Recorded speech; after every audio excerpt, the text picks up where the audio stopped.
Tahun 1998 lalu, Perdana Menteri Cina yang baru dilantik, Zhu Rongji, mendeklarasikan diri. Berikan saya 100 peti mati, 99 buah akan saya kirim untuk para koruptor, dan 1 untuk saya sendiri kalau saya korupsi. Pernyataan Zhu Rongji ini bukan main-main, bukan sekedar manis di bibir, tapi dia benar-benar melaksanakan amanatnya. Tidak berapa lama sesudah dia berniat memberantas korupsi di Cina yang sudah berakar di sana, seorang pejabat Partai Komunis Cina ditangkap dan dihukum mati. Padahal orang itu adalah teman satu partainya sendiri. Koruptor itu diarak di jalan, ditembak di belakang kepalanya. Seluruh hartanya disita oleh negara dan keluarganya disuruh mengganti peluru yang dikeluarkan untuk menembaknya mati. Kejam? Banyak yang bilang begitu. Dan kelompok hak asasi manusia yang berpusat di Amerika seperti biasa teriak-teriak, protes, tidak boleh ada hukuman mati karena manusia punya hak untuk hidup.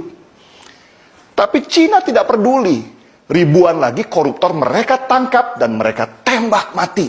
Bahkan proses eksekusinya saja mereka siarkan di televisi supaya ada efek jerah. Dan hasilnya, ekonomi mereka meroket. Mereka sekarang sejajar dengan negara-negara maju di dunia dengan aset ratusan ribu triliun rupiah. Bahkan mereka berani head to head masalah ekonomi dengan Amerika. Bisakah Indonesia menjadi seperti Cina pertumbuhan ekonominya? Bisa, asal mau sedikit kejam, terutama pada koruptornya. Indonesia sama seperti Cina sebelum tahun 1998. Korupsi sudah menjadi budaya dari atas sampai bawah. Kalau nggak korupsi, rasanya badan nggak enak. Soalnya di sekitarnya begitu semua. Pertanyaannya, beranikah Indonesia? Wacana hukuman mati untuk koruptor di Indonesia sebenarnya adalah wacana lama, tapi tidak pernah berhasil dilaksanakan. Ya gimana? Wong untuk itu harus dibuat undang-undangnya dulu. Yang membuat adalah DPR. Dan di mana koruptor yang paling banyak? Ya di DPR juga. Mana mau maling nangkap maling.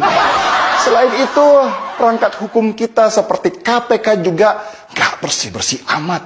Bukannya sibuk membangun sistem supaya orang tidak bisa korupsi, malah main politik. Kebayang kalau mereka main tangkap sembarang orang hanya karena tidak senang. Orang tidak bersalah bisa hilang nyawanya. Cina bisa dengan mudah membuat produk undang-undang hukuman mati untuk koruptor. Itu karena mereka adalah negara satu partai. Jadi lebih mudah membuat peraturan. Sedangkan di Indonesia ada banyak partai, banyak kepentingan. Mau bikin produk undang-undang saja berantemnya nggak selesai-selesai. Tapi pas gajian, nagih duluan. Para anggota DPR yang mayoritas dari partai itu punya konsep yang mirip-mirip Julius Caesar, Vini, Vidi, Vici. Kami datang, kami lihat, kami taklukkan. Tapi mereka modifikasi sedikitlah dengan kalimat, kami datang, kami absen, kami ngorok di ruangan, dan kami pulang. Jokowi sendiri sudah mulai menyatakan, kalau rakyat yang minta, bisa saja ada hukuman mati untuk koruptor. Tapi ya itu, siap nggak DPR-nya bikin undang-undang?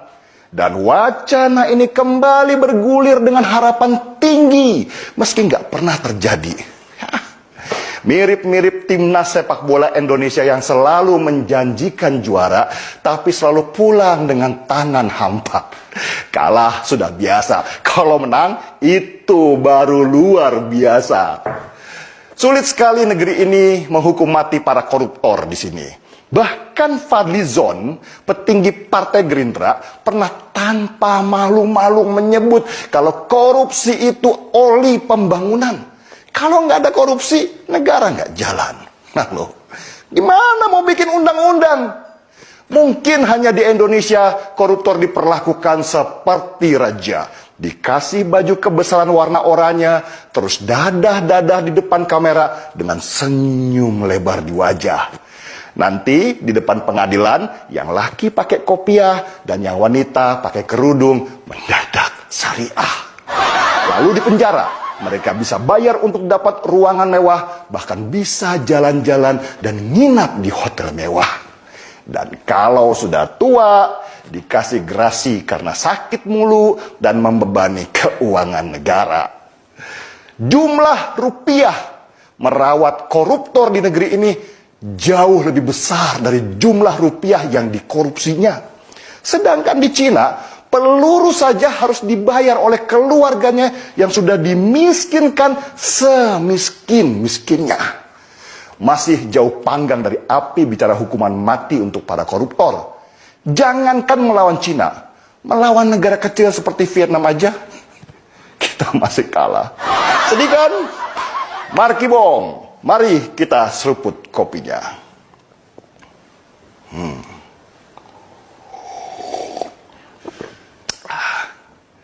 Saya Denny Siregar, kita di acara